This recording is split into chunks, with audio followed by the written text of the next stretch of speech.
위기인가 기회인가? 오늘 우리 사회는 많은 위기를 논하고 있습니다.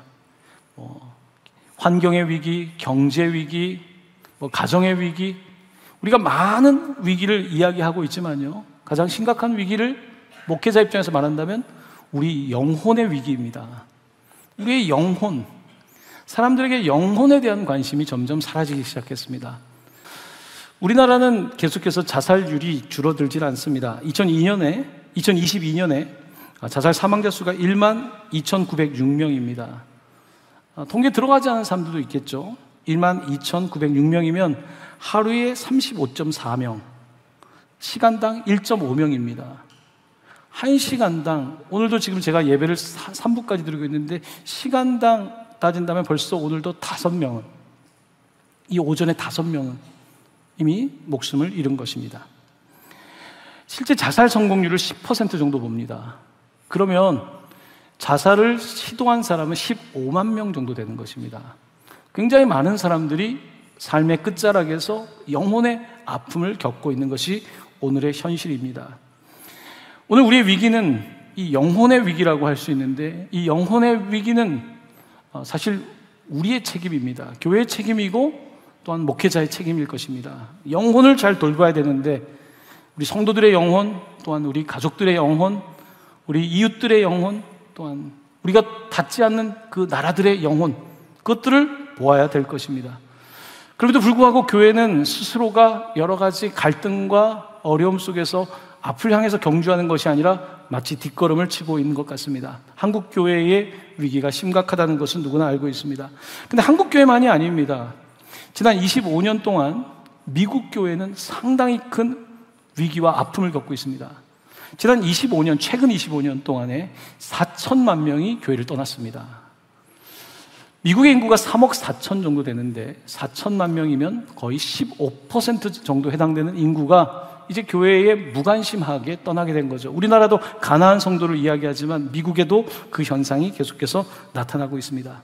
이 기간 동안에 교회가 약화되면서 미국도 쇠락의 길을 걷고 있는 것이 사실입니다. 바로 한국도 마찬가지입니다. 영적 부흥과 영적인 그 성장과 경제, 여러 나라의 성장은 사실 상관관계가 있다는 것을 우리는 짐작할 수가 있습니다. 자, 그러면 이런 위기 앞에서 우리는 어떻게 해야 되는가? 계속 그대로 있어야 될 것인가? 우리는 무엇을 해야 되는가? 사실 위기라고 말은 하지만 대안은 쉽지가 않을 것입니다. 이런 상황 속에서 오늘 우리는 우리 시대를 자세히 보아야 될 겁니다. 이번 주에 각 교단들마다 총회가 있었습니다. 그러니까 교회는, 우리 장로교는 개교회가 있고 개교회들이 모인 노회가 있고 그 위에 총회가 있습니다. 이 총회 안에서 여러 가지 갈등되는 이야기도 많았고 아픈 이야기도 많이 있었습니다. 그 가운데 우리 교단에서는 이번에 중요한 결정을 하나 하게 되었습니다. 그것은 여러분들 유튜브를 통해서 들으신 분들도 있겠지만 이번 10월 27일에 차별금지법에 대해서 각 교단들이 결의를 해서 모여서 어떤 연합 예배를 드림으로써 교회가 이 동성애 문제에 대해서 취하는 입장들에 대해서 분명한 모습을 보이는 것을 결의하게 된 겁니다. 사실 저는 이 결의하는 상황에 있으면서 참 마음이 감사했습니다. 우리는 소수자에 대해서 어떻게 할 것인가? 사실 예수님은 소수자들을 챙기신 분이거든요.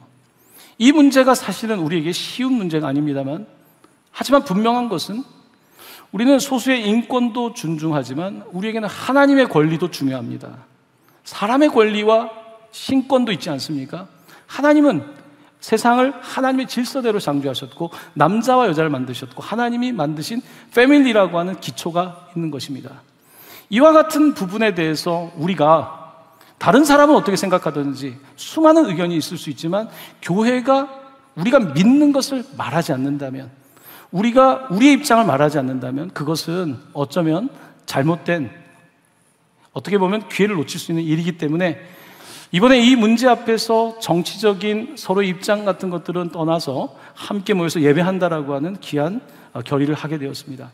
이번에 네팔 선교를 갔을 때 부산에서 오신 한 그 의사인 집사님이 계신데 그 교회는 이번에 부산에서 버스 100대를 빌렸다고 하더라고요. 벌써 100대가 올라온다는 거예요. 뭐 다 될지는 어떤지 모르겠지만 목표인 거죠. 이게 5시에 새벽 기도를 드리고 6시에 교인들이 출발한다는 거예요.